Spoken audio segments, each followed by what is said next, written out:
think what's most exciting about this guitar is that it really allows the player's individual personality to come through. I like my guitars to be a blank canvas, an open canvas of free space, a blank slate, however you want to call it, so that I can hear myself. This might sound silly, but I don't know if I want to hear the sound of the guitar. I want to hear the sound of me personified through the guitar.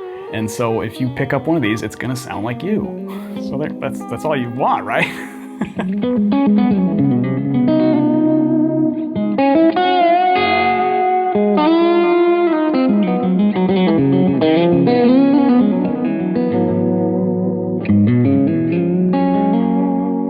So I've never named a guitar before, and it was a little bit of an odd process.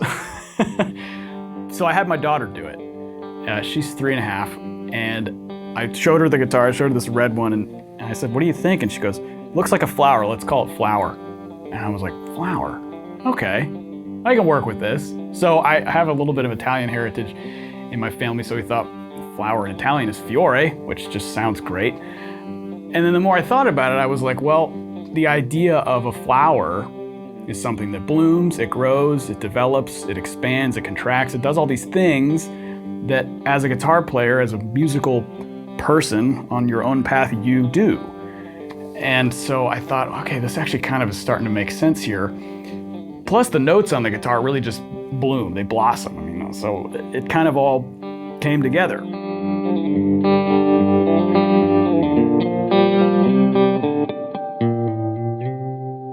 It's a family affair in the sense that my mom did this. She's an artist. She studied a lot of stuff from the Renaissance and things like that, and so she took some kind of traditional Renaissance designs and mocked them up to create this emblem, which is sort of floral in nature. It just looks really cool. So I had her do that because I didn't really want my name on the front of it, but I wanted something that represented the guitar well. So this is our Fiore logo.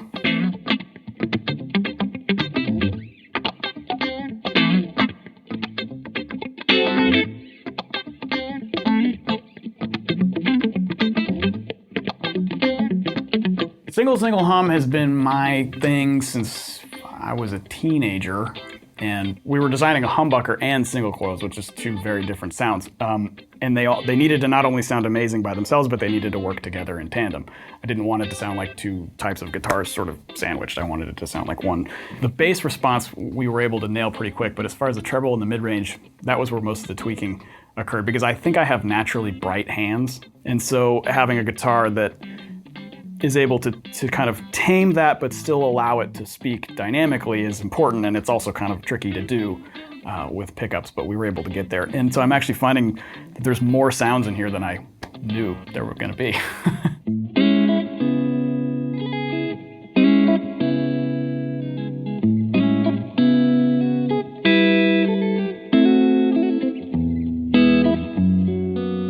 I think what convinced me that really Paul was the type of person to work with for this project. We were in the middle of working on something with the guitar, and he just derails it and goes, "Do you want to play this amp? I have this amp. You have to hear this amp." And I was like, "Well, wait a minute. I thought we were talking about like the bridge." And he was like, "No, we'll get to that later. You got to come play this amp." And so we went downstairs to the bomb-proof amp room they have at the PRS factory and played vintage Marshalls on 10 for like 2 hours. Not only was that an incredibly special musical moment for me, it really made me understand that Paul is an artist. His team is full of artists, and they are creative and they are scatterbrained just like me. And I think those kinds of moments can serve as inspiration for stuff. And so I remember kind of coming back to the meeting and just feeling a lot cooler than I did maybe 2 hours ago.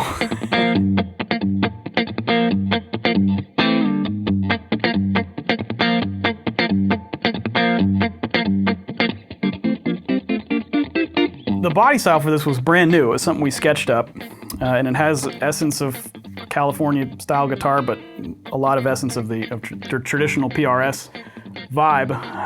And it sits really well. It's balanced. It's very comfortable to play. It's one of those guitars you can kind of just play for a really long time and look at your watch and be like, "Oh, I've been sitting here for a long time," which is, of course, we all want that, right? Swamp Ash body is important to me because that's just kind of my sound, especially if I'm playing stuff that's more percussive or funk-based. Bolt-on neck, to be my number one, it had to have the 4 screws. 21 frets isn't exactly enough for what I do, but 24 is maybe too many. So the happy medium is 22. And 25 and a half, again, that's sort of my sound. That's where I think the snap comes from, so I gotta have that.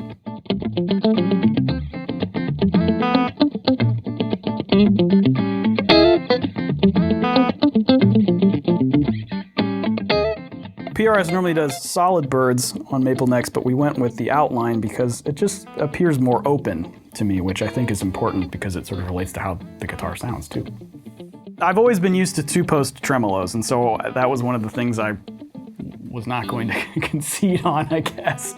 So we designed one that's really cool because it actually, you can ram it into the body so it doesn't float, or you can keep it so it's actually kind of floating, which enables you to just get really expressive with the tremolo. And it's super solid. It's got a lot of sustain in it. I think it has a lot to do with the sound of the guitar. But we definitely went back and forth with getting the mass of the arm right, because there's certain things I like to do with my tremolo. I sort of come from like the Jeff Beck, Steve Lukather school of tremolo playing, and so there's lots of things in there that I like to be able to emulate. And so we got that together. We got this cool metal tip here on the end of the bar.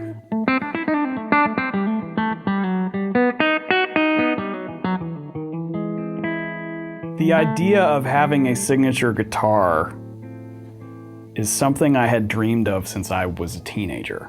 And the fact that I get to kind of cross that off the list is just incredible. And the fact that I get to do it with a company like PRS who gets it and who gets what I do is really special. Hey, this is Mark Lettieri, and this is my signature PRS guitar, Fiore.